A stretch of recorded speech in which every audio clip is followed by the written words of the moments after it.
They told you to just keep practicing, but nobody told you that practice doesn't guarantee progress. In fact, you could be getting worse. Why? Because repeating the wrong things trains your hand against you. In this video, I'm going to show you a smarter way to shade, one that targets your weak spots and builds real control, so your drawings actually starts to look real. These are the materials I'll be using. As always, the names will be listed in the description, so let's get started. I always like to start with the outline of the eye and eyebrow, especially when one eye is already done. If you don't trust me, shading will humble you. One wrong stroke and boom, outline is gone. So yeah, I take my time here to avoid crying later. Next, I'm blending the outline with a stump. This just makes it smoother and more natural, so the eye doesn't look like it was drawn with anger. And while you are at it, you can shade around the eyes a little with that same stump. It acts like a soft base for later. Think of it like prepping the skin before makeup. Not that I do makeup, obviously.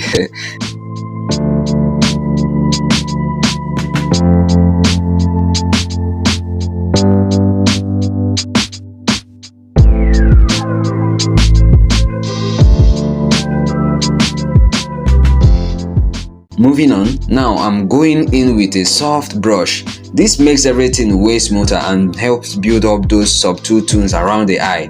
Honestly, this part is just vibes, very satisfying.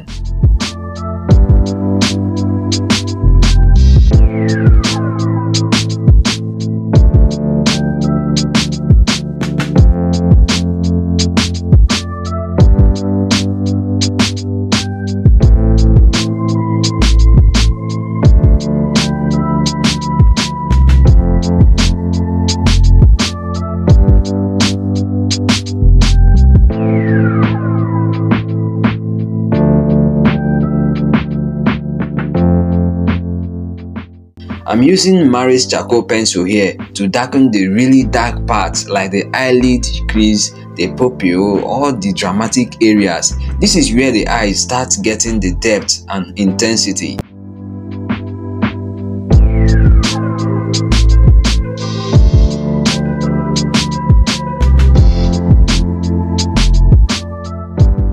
Quick one, blend everything again with a small brush. This softens the charcoal so the shading doesn't look like you stabbed the paper. Then we go over it again with the blending stump, just to calm any sharp edges. No harsh lines allowed here. We want soft, moody shadows, not tribal marks. Back to the brush.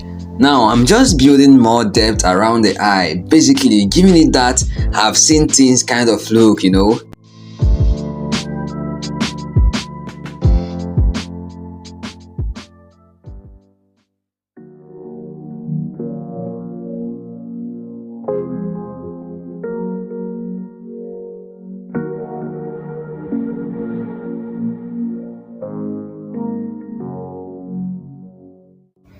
Now for the fun part, highlight.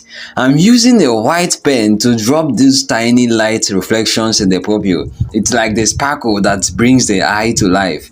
Then I grab the electric eraser to carve out sharp highlights around the eyelid and is it called sclera? That moist part inside the eye, you know what I mean? It just makes everything pop.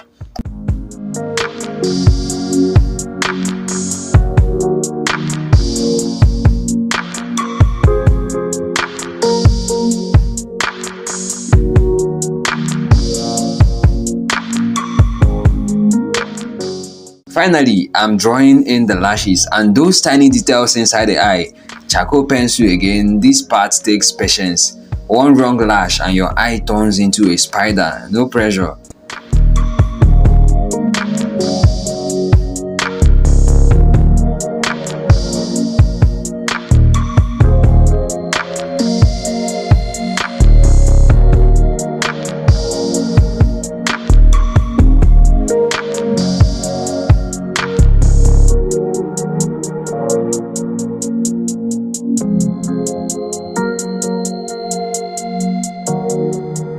Still using the charcoal pencil, I'm making light shades on the skin here. This little trick really puts the whole drawing into that okay, this isn't just paper kind of vibe, especially when you see it on camera. Then I gently blend that with a brush. Nothing crazy, just enough so it doesn't scream I'm a drawing, but more like I'm alive. Now electric eraser time again. I'm adding sharp highlights between the eyes and the eyebrow like little starbursts. It's those tiny lights that gives the skin its magic.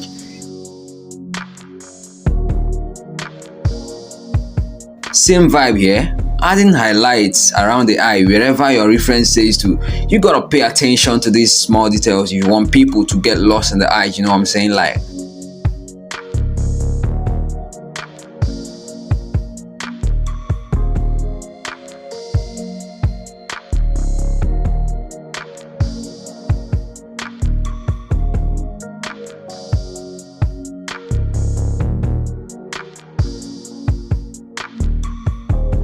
switching back to the charcoal pencil to draw the eyebrow. I'm not going for cartoon eyebrows here. Nah, I want those soft natural hairs that say, yeah, I woke up like this.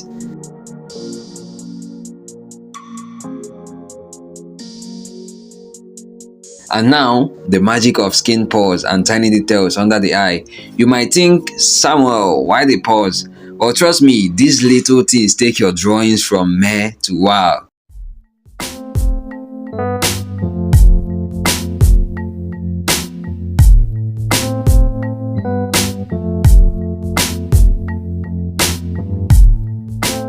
Using the Mono Zero eraser to add soft highlights. This one is subtle but important. Makes the skin look real without turning it into a disco ball. Then I blend those pores with a brush so it doesn't look like freckles just scratch the party. Now, instead of the nose, I got excited about the forehead. So I'm shading it with circular brush strokes, light and easy. No patchy mess allowed. Since the forehead is wide, I switched to a bigger round brush for smooth shading. Efficiency is key, plus who wants patchy skin on the forehead? Not me.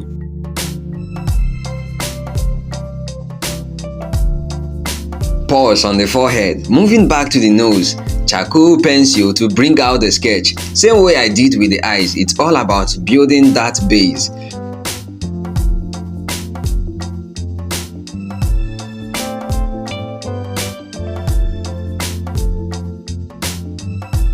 Blending with the stump for smooth edges because nobody likes a harsh nose bridge. It's gotta look soft but defined.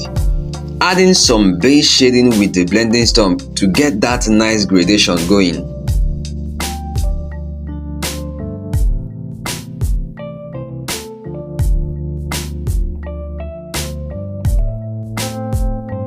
Then I go over with a brush to smooth it all out. It's like giving the nose its final coat of paint.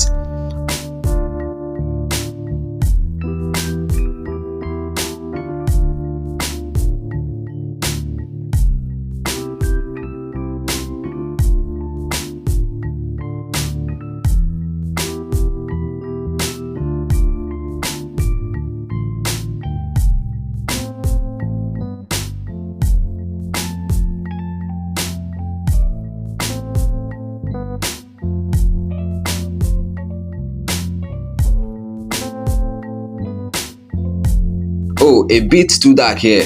Quick fix with tissue paper blend. Gotta keep it balanced.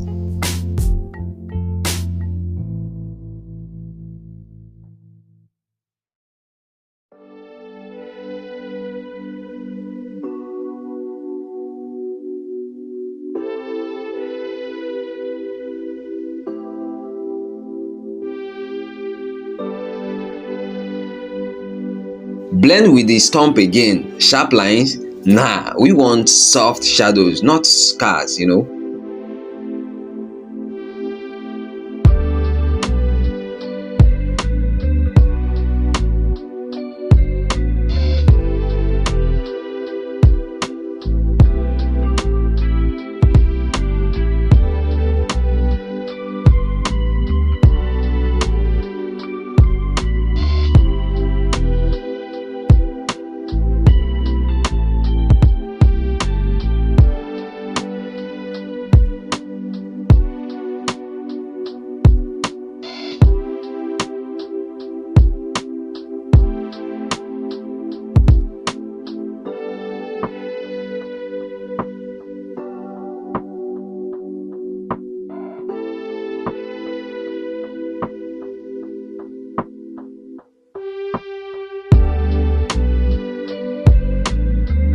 adding tiny details on the nose bridge and around it. This is where the nose stops being just a nose and starts being art.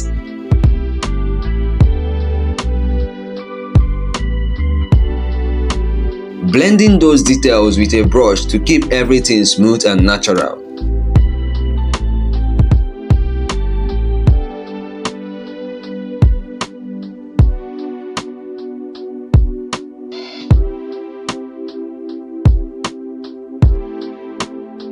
Electric eraser again, adding strong highlights with a dot technique. This tricks the eye into thinking they are skin pores. Clever, right?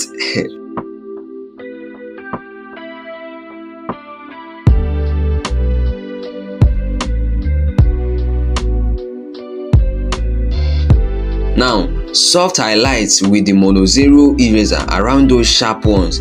It's like the nose has its own little spotlight.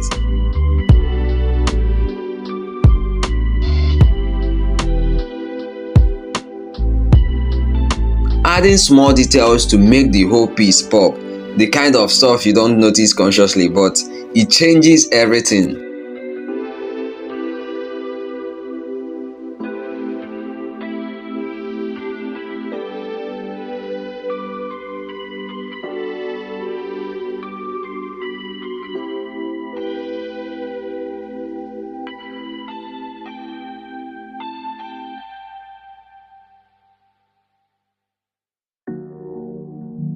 For the side plane of the face and for the ear, I'm doing the same dance. Outline, blend with stump, shade, and then add the details. Ears don't get enough love, but trust me, they matter.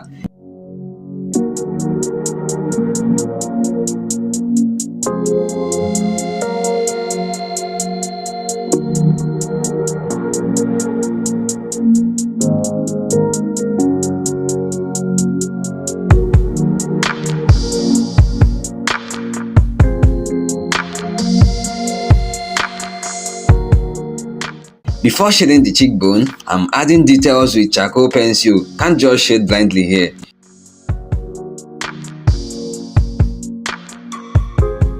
Quick blend with a big brush since the cheek is a wide area. Smooth and steady wins the race.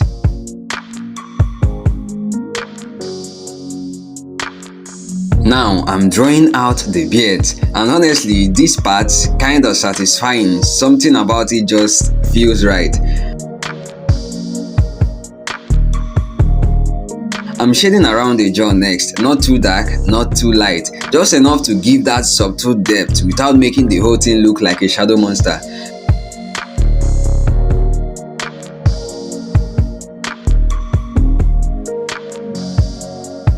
And now, light shading with the pencil. You might think this step doesn't do much, but trust me, on camera, this thing adds so.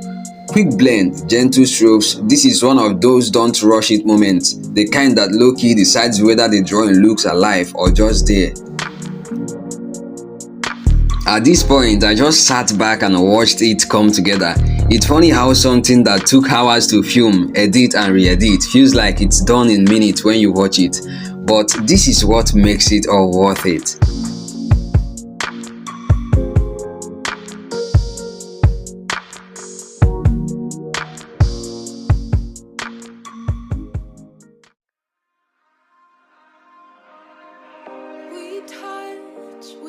This wasn't just a drawing session, it was filming, retakes, editing till midnight, and honestly, wondering if it's even good enough to post. But I stuck with it because I believe in showing the full journey, and I hope you are enjoying it so far. So please like and comment what you think. You've seen how it's done here, but how about how to draw the sketches, or shade faster than this, or even how to price your art?